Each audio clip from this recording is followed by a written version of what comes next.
7 years ago, Felix Zemdegs was in the middle of his absolute dominance, already breaking 7 world record singles and 11 world record averages, combining to 18 3x3 world records. He later added on to his collection of records by getting a 4.59 tied world record single in January of 2018, sharing the record with Qixian Cao. Just a reminder that this was a period of time when Felix Zemdegs was the absolute best in the world, with no one even coming close to overtaking him, other than a few world record exchanges with other cubers such as Max Park and Mats Volk. Fast forward to 2023, we have an average world record only 0.32 seconds slower than the fastest official single done by Felix Zemdegs. The best part, the record holder is a literal child. Whoa! So that's really cool. I mean, a literal child who's lived shorter than Felix Zemdegs' entire cubing career now holds the world record average. What, you thought that was it? As it turns out, no. On September 9th of 2023, oh hey, that's my birthday, there was a competition in Singapore with a new competitor. Her name was Qixian Cao, or Cao Qixian if you really want me to pronounce it correctly, even though I'll mispronounce it anyway. And this is her solving officially. Now, I'll give you 3 guesses on how fast this 6-year-old girl...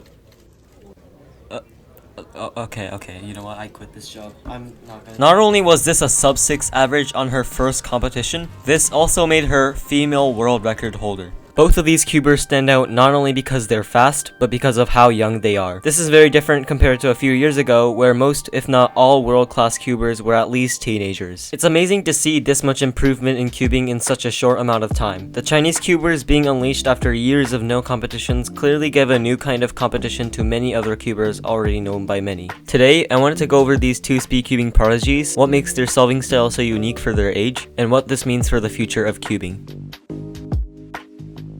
Yiheng Wang is a 9-year-old Chinese speedcuber. I don't need to explain this, do I? He's known for breaking the 3x3 world record average by over a quarter of a second. Whoa! But there's something about Yiheng that some of you may not already know about. In this video, uploaded by a user named JustWe, we can see this solve claimed to have been done by Yiheng. Did you miss that? That was a 1.92 second solve, beating the previous world best single of 2.35 done by Luke Garrett just 2 months ago. But hold on there, tricycle cubing, how do you know if this is real? Well, that's the thing. This scramble was actually given from Bofang Xiang, another Chinese speedcuber, who got a 2.17 with a smart cube on this scramble. The interesting thing is, if you search this up on YouTube, it actually comes up as a video by Cuberoot, which is known for uploading highlights of Chinese speedcubers, including the same scramble and the same solution on both solves. Whether this solve was his first try or not, assuming that yes, this solve was in fact Yiheng's first try on this scramble, there has been debates online about if this is even a world best single at all. Some people may see this as a world best single because it was done first try from a real scramble, while others protest that since it wasn't from Yiheng's session directly, it shouldn't count. Also, considering that Bofang's 2.17 solve was 10 months ago, it would make it even more likely that Yiheng already knew the solution before the solve, but we still don't know for sure, so no firm conclusions. Anyways, I just went really off topic here. This is supposed to be a new era video, not exposing fake world best solve exclamation. So this is the actual solution itself, scramble white top green front. So immediately we can see that there is a 3-move cross here on white. 1, 2, 3. But what Yiheng and Bofang noticed was that this edge right here can connect to here by doing L prime, U, L2, which makes a block back here, and then you can solve the rest of the cross with R2 to make an X cross on the back left. Then they noticed this pair right here, and they solved it to the back, like this. Then they noticed the pseudo pair right here. So what they did was D, U, R, U prime, R prime, D prime, which solve these 2 pairs at the same time. Then they are left with this one look last year case. Now you could either do it with this case, and then U AUF, or you could do U prime and do this algorithm, and then U prime AUF. And that is what Yiheng and Bofang ended up doing, and that left them with a 2.17 and 1.92 second single. Not only that, this entire solution was done with over 14 TPS, which makes this even more impressive and also brings me into the next topic, TPS. With such small hands, Yiheng is somehow able to turn at a blazing fast speed of over 10 TPS, nearly every solve matching the speed of Max and Timon. On his 4.48 world record average, 4 of the 5 solves were over 10 TPS, 3 of them being over 12 TPS. Another thing that puts Yiheng ahead of others and makes him so interesting is his planning skills. When you look at some of Yiheng's solves, it looks very fluid and pauseless, almost like he one-looked the entire solve. But what if I told you he is? In this video, uploaded once again by Cubru, it shows Yiheng performing a one-look solve in front of cubers.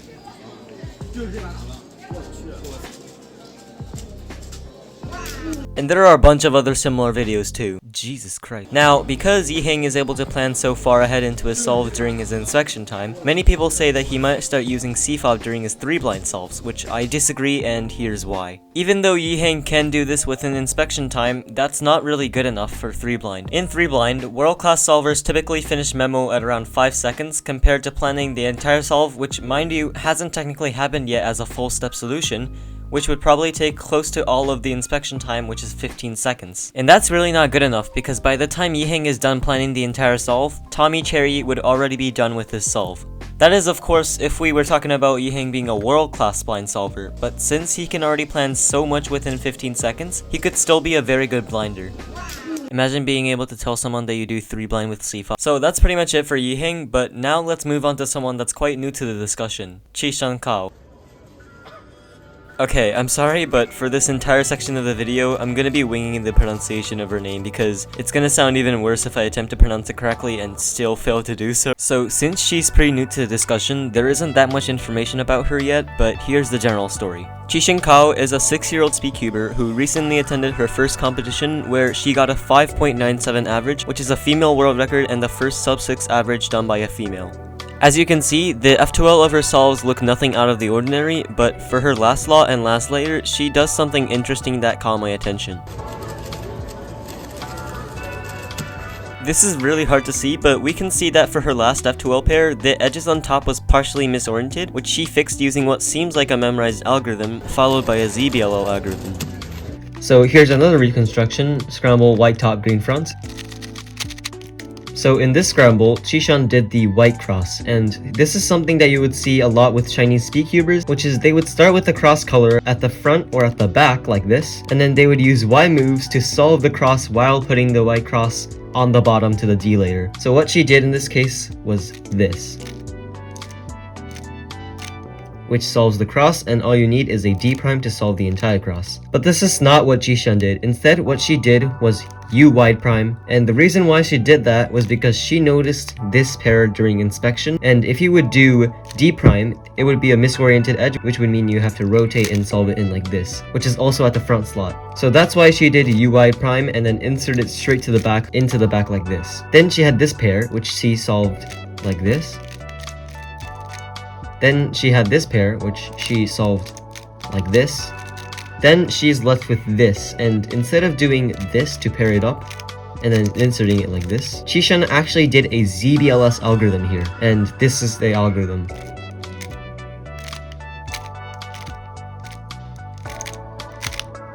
And now she is left with a soon case. Now this is something that's really common even with people who do know full ZBLO, which is that they will skip past the soon and anti-soon ZBLO cases because it's just faster to do soon and then do the PLL. But Qixian actually did a ZBLO algorithm in this one, and it goes this, from this angle.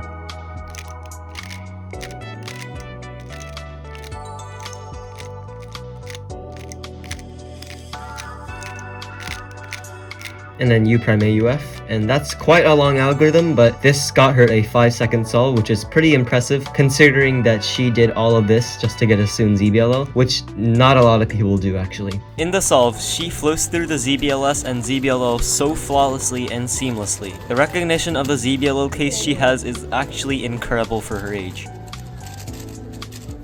There isn't anything else that is particularly interesting about her, but the way she utilizes the ZB method to the point where her ZBL recognition is close to my own OLA recognition is absolutely incredible. These two Chinese speedcubers have dramatically changed the competition of world-class cubers, not by just amazing results, but also by introducing ideas that were thought to be impractical before. So if you successfully follow all of the steps I've outlined, it can look like this. For example, it has been a long-running joke that one-look CFOP solves were impossible and people made videos about it as jokes.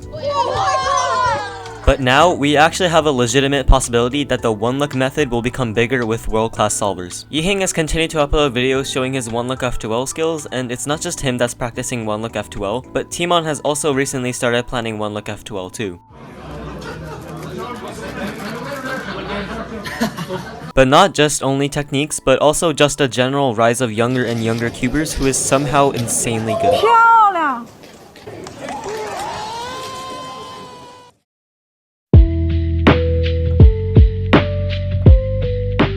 So, what does this mean for the future of cubing? With new sought-out barriers and techniques popularized by these young cubers, cubing has took a massive turn in advancement since Timon popularized pseudo-slotting in the ZB method back in 2021. It hasn't even been a full year since these cubers started to gain attention, and we're already seeing so much improvement with not just the cubers themselves, but the techniques used by these world-class cubers. I'm excited to see what's to come for the world of cubing, and hopefully we'll see many more impressive feats and advancements done by these cubers. Will the sub 3 single barrier be broken in 5 years or next weekend? We don't know at all. But as long as that possibility exists, we will never know when another young prodigy will shock the world.